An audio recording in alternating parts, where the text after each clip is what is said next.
Good morning, Glory. Welcome to my studio. I'm working on this large yarn bowl for a customer. But a couple of days ago we did a video on glazing a gazing ball. If you like this video, please give it a thumbs up. If you'd like to see more like it, please subscribe below. If you have any questions, would like to leave a comment, please do so in the comment section below. You saw part 1, or you can see part 1. This will actually be part 2 because it was a little long. We wanted you to be able to take a break.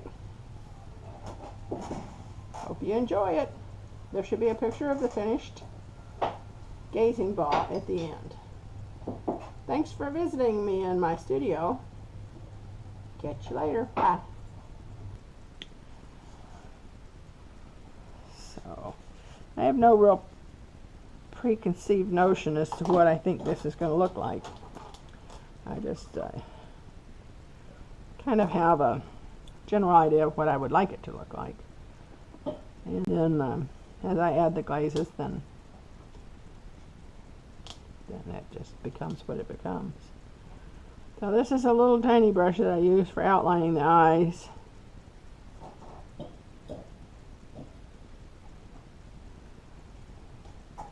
And I'm using that chocolate brown that's on my palette. Or actually it's called cinnamon, but it comes out like a chocolate to me. Looks very red. I like the color it is before it fires. It fires out to that browner color. I run that ring around the eyes simply because it helps the eyes pop. Even if it's like a pale blue eye, I like to have that color really pop. So the way I accomplish that is putting a ring around the eyes. And I'm going to use a velour black.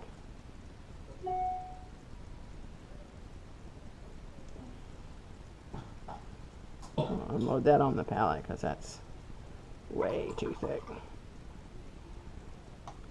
And I think I'm going to use a little bit bigger brush. It's not very big, but it's bigger than what I had. So this is kind of dried out a little bit. I added a little bit of water. Unloaded on the side.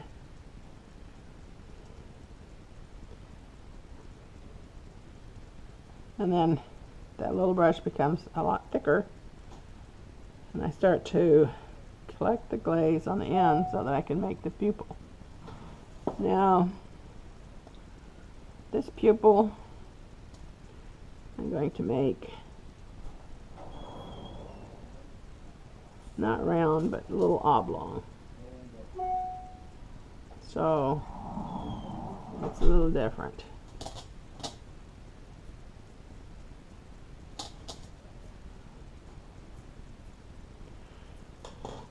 And now I will take another brush.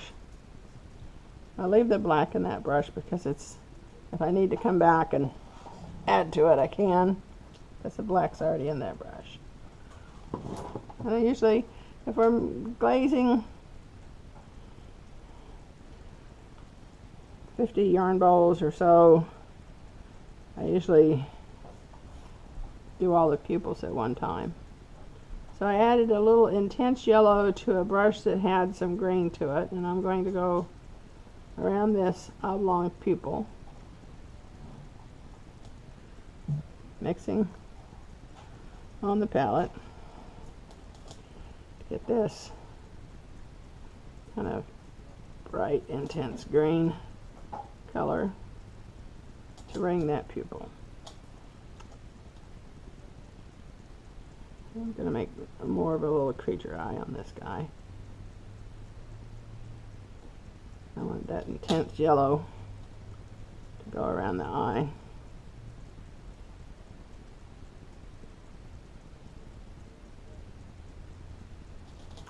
Okay, so now I'm going to go back to my little tiny brush.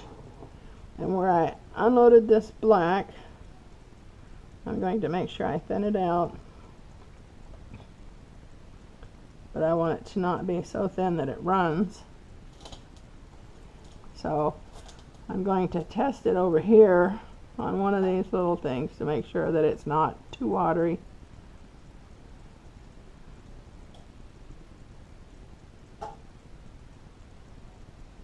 Just by putting a couple of dots on there. And I'll do the same to this one just so that it kind of, and then I'm not trying to go into the indentions that were created when we sculpted. I'm just trying to put a little more color texture on there. So now I've unloaded most of this black on this little tiny brush.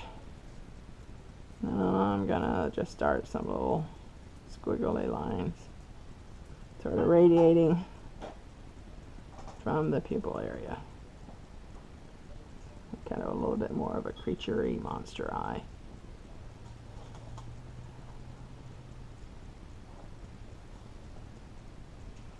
Kind of crossing them to make like an X or a Y.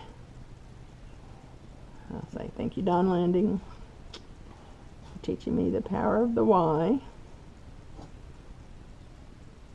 And took an online workshop with him and learned a lot. So, load my brush, roll it off, and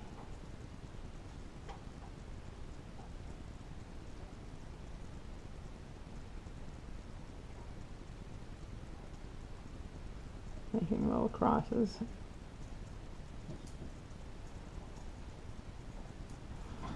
If it gets to where it won't make the mark, then just reload it, and if it's coming off too dark, then move to another place and make some of the lines, and then when it thins out on your brush again, then you can go back to that area. Just sort of working back and forth, sort of making a unique little creature eye. Not trying to go for any particular animal or anything, just something cute, different. Okay, I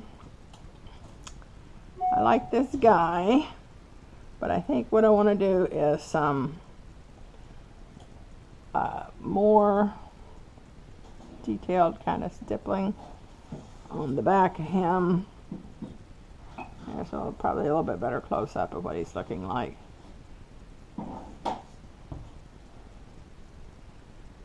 And I think I'm going to wet my sponge.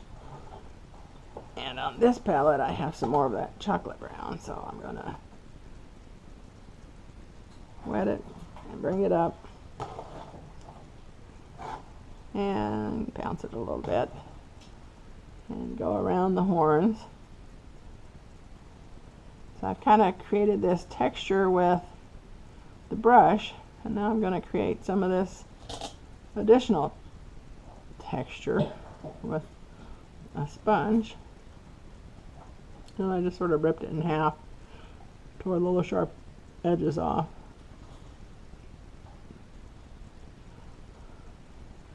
And I'll go around the front of the nostril, maybe up across the bottom of the nose. And so now I'm going to kind of load a little bit more on here. And a loaded brush actually will go quite a distance. So I always sort of do my test in an area that isn't, you know, right up in your face, as in their face. So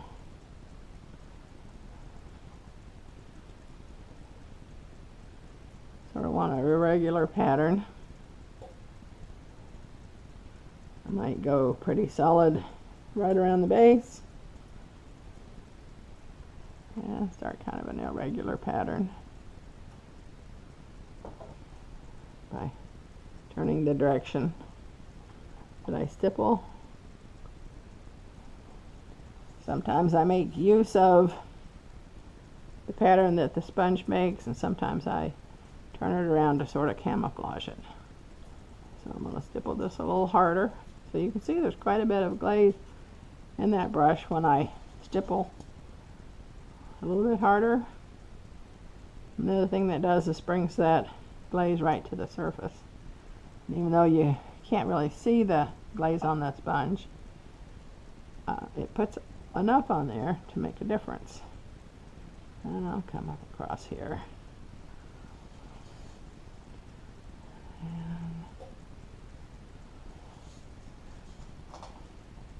I always wear an apron because I always end up holding them up towards me or on my chest, so that this glaze dries pretty fast, especially against the bisque. So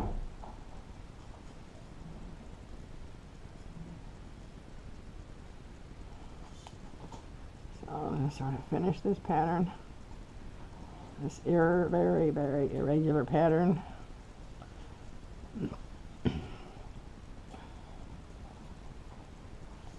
And like I said, that's a cinnamon brown, so it's kind of a chocolatey. And I'll go across here. So now I have the basics of it done, but I like to come back and do a lot of little extra finishing. I kind of have this green that I used on the eye with the iridescent or intense yellow. So I'm going to come in here and load a little bit more on the palette. And I'm going to, I can brush over it because the underglaze that I have previously put on is now dried quite a bit. So I'm going to accent areas with this intense yellow.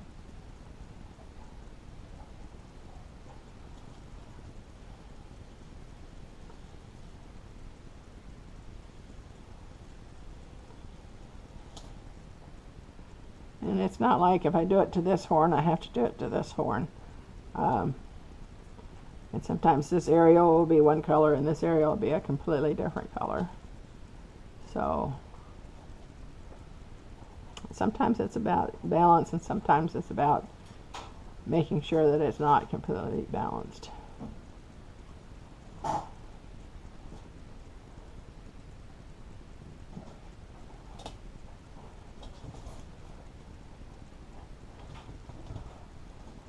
Put a little bit of that intense yellow there. And I've got some brushes right here that I use. And I want a bit of a smaller brush. There you go. It's a small filbert. I like that.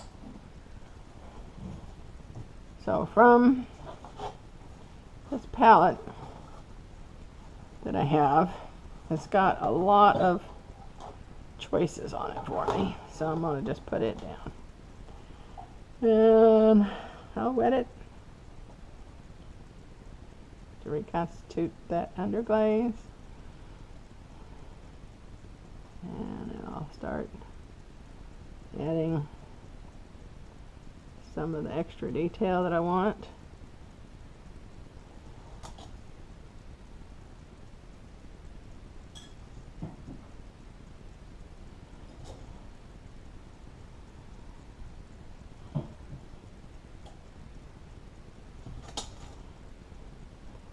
Because the underglazes that I've already put on there, I can go right over them because they're dry, and as long as I don't scrub at them, those little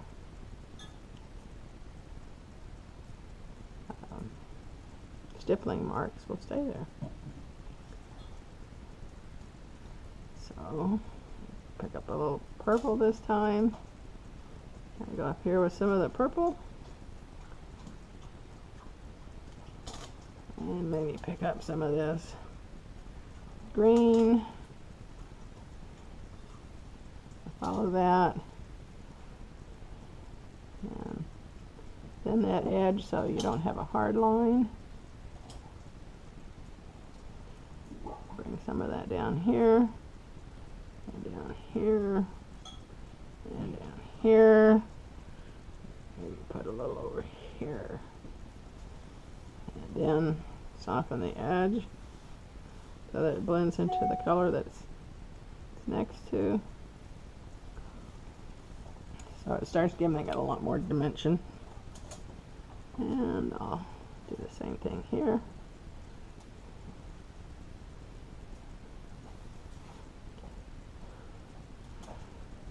So for the eyelids, a lot of times I use just salmon, but he already has black in his eyelids, so I'm going to just pick up a little black. It's on the palette. And make sure I don't have some of that lavender on there that I had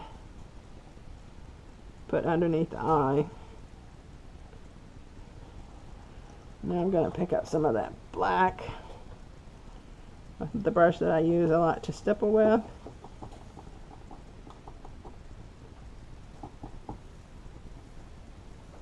And I'm going to stipple a little bit right here. And that's coming out just a little bit more solid than I like.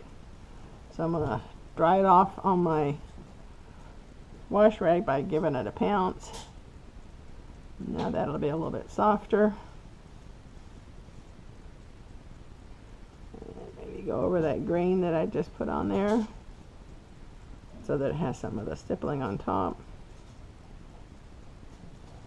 Sometimes on these creatures, even though I do some stippling, I like to always put the black on it because the other kind of washes down. And maybe put some across here and some across the bottom. And that's probably all I'm going to do to this fella. I'll clear coat the whole thing. First thing I do is clear coat the eye. I put the gloss over the iris, the pupil and the iris, by just blotting it on there so I don't smear that black. And then I do the whole eye. I do inside the nostrils, the lip, the teeth, the horns, and then I will clear coat the whole thing. But that way I'm sure I have those areas really bright, not bright, but really well covered. So that's pretty much what I would do. I might take one more. There were some nice browns there on the palette. Pick them up and do just a little bit of stippling over the top of that texture so that it ties it all in together. And even though I like that yellow nose, I didn't want it to be quite so predominant. So there you go. That will be the gazing ball. So thank you for watching my video. I hope you enjoyed it.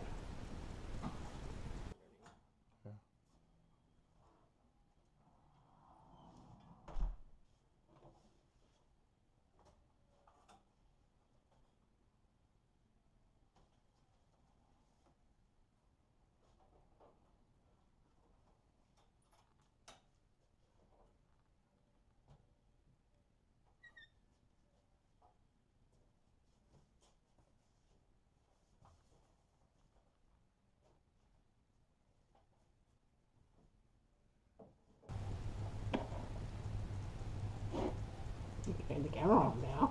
No. Little Mr. Rogers everywhere. You looking at me? Anyway, gotta get my thoughts together. Today I'm doing a short, maybe not so short, video on glazing a gazing ball. If you have any questions, stop it. How about Welcome to this. No. All right. All right, we're serious. Here we go. Why do you get goofy whenever the video starts? This is serious business. You just goofy sets in. All right, we're gonna pretend like I'm rolling some clay, and I just sort of nonchalantly look up and go, "Well, good morning, Glory." Okay, we're starting over. Well, hi!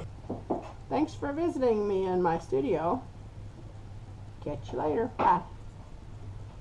So now I'm going to go on to something else.